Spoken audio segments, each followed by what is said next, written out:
Welcome to round 5 of the BMW IBSF Bobsleigh and Skeleton World Cup. We're here at Lillehammer in Norway, the first time in nearly a quarter of a century that the whole tour has been here.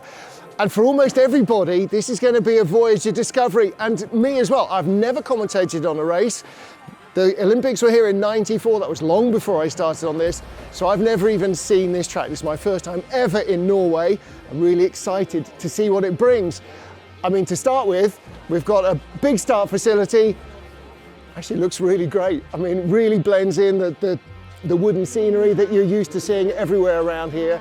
It's absolutely perfect. So let's take a look down the track, see what we find. Well, the first thing we're going to take a look at is the start area, and immediately you see that the start drops away really quickly. Now, we've just spoken to Maya Pedersen. She said it's a real starter's track, and that's because you've got to have that instant explosive speed. So it's a short distance sprinter's track, and we're really going to see the fast starters having an advantage here as they come over the crest and load very quickly. All right, well, here we are down at the junior start. This is the women's and doubles luge start. So luge, because they don't run, they are sitting when they start to pull themselves off. They have this little start ramp tower. So that's built up there. That drops into the track just after corner 3. So they go straight into the long left-hander there at turn 4. And this is one of the parts of the track where you start to build speed quite clearly, because you can see it dropping away down the hill. Actually, when you come out from Norway, the capital, this is you think of Norway, you think of the country as being, you know, big ravines with fjords in it, narrow fjords maybe. It's actually quite flat, almost until you get to Lillehammer, and then we start to get into the mountains. So this is really the first mountainous area in the country when you come up from Oslo. Boys, hey. That's a big old corner here. So this is 4. I don't know if it's just getting cloudy or whether it is actually starting to get dark as well. 2:30 shouldn't be, should it? That seems a little early to me. Well, here, one of the transitions between corner 4 that we've just seen and turn 5 down there. So left, little flat section back into another left-hander. And you'll see this all the way around the track. Somebody with an iPad filming. So what we're doing here is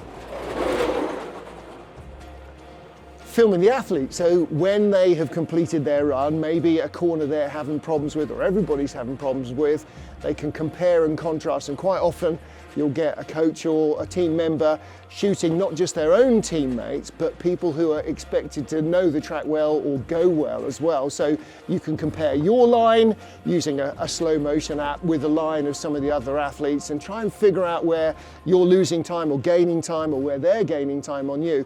Because you don't really have much in the way of telemetry or data, and you don't really have much in the way of runs either. 6 runs in training, and then off you go in the race. So you've really got to learn as much as you possibly can. So this is the bit of the track you never see. 2 weeks ago we're in St. Moritz, and that's what it's made out of, snow and ice, and just all built together, packed together, slushed together by trucks and human hands.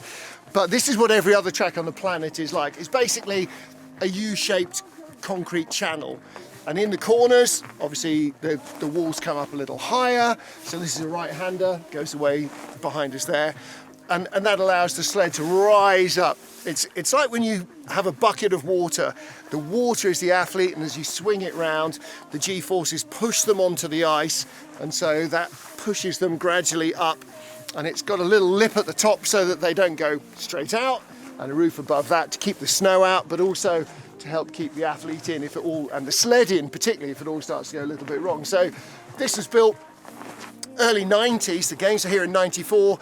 The previous season, 92 I think it opened. The previous season, 93, there was a World Cup race here as well to test everything was ready for the Olympic Games. So this is clearly a key point on the track. How do I know? I don't know. But they know. Look at them all. There's coaches everywhere down here shooting. So we'll go and find out exactly what it's all about. Where are we down here? Probably corner 7, 8, something like that. So yeah, they're all videoing and watching the athletes going down.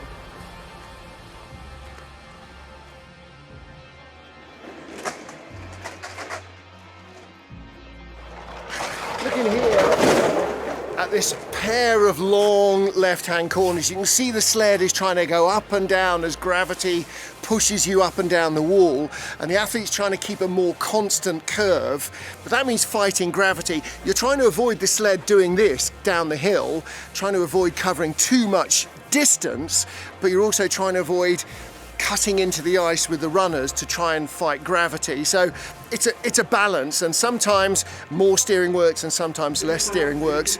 John Montgomery, the 2010 Olympic champion, I remember, said one time that he would bet anybody if you pushed a sack of potatoes that weighed the same as him off the top of a track at the same speed he could run, it would beat him down, because it's not trying to overthink everything. Whether that's true or not, we'll have to find out one day.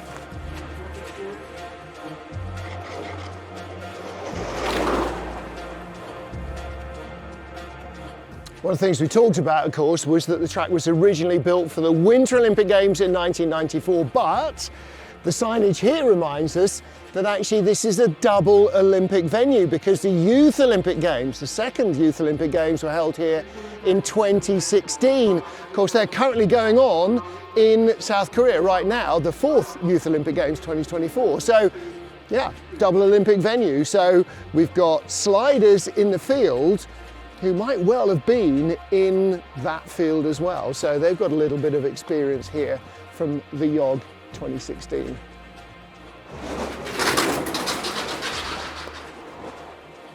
So one of the things you forget about these tracks is just how close the fans can get. This is not a reserve zone. This is where the fans will come and watch, down at the bottom of the track. You can not get closer, I don't think, to any Olympic sport. Any sport can't be this close to the Hahnenkamm, you can't be this close to a Formula One track, you can't be this close to Olympic diving, but this is an Olympic sport, and this is right in front of you, almost literally within arm's reach. Great. At the final corner, across the line, all the way up the outrun, long outrun. Actually, that's really good for the skeleton athletes, because it means they don't have to dig their feet in to try and stop, because there are no brakes on the skeleton. You don't want to put your hands down because you break your wrists, and you don't want to drag your toes too much, because shoes are about €300 a pop, so you don't want to be ruining them too quickly. But great view here, all the way up to the outrun. So in the finished building there, that's where the commentary position is, and yeah, looking forward to watching the races. Should be really good fun, and hopefully you'll be able to join us.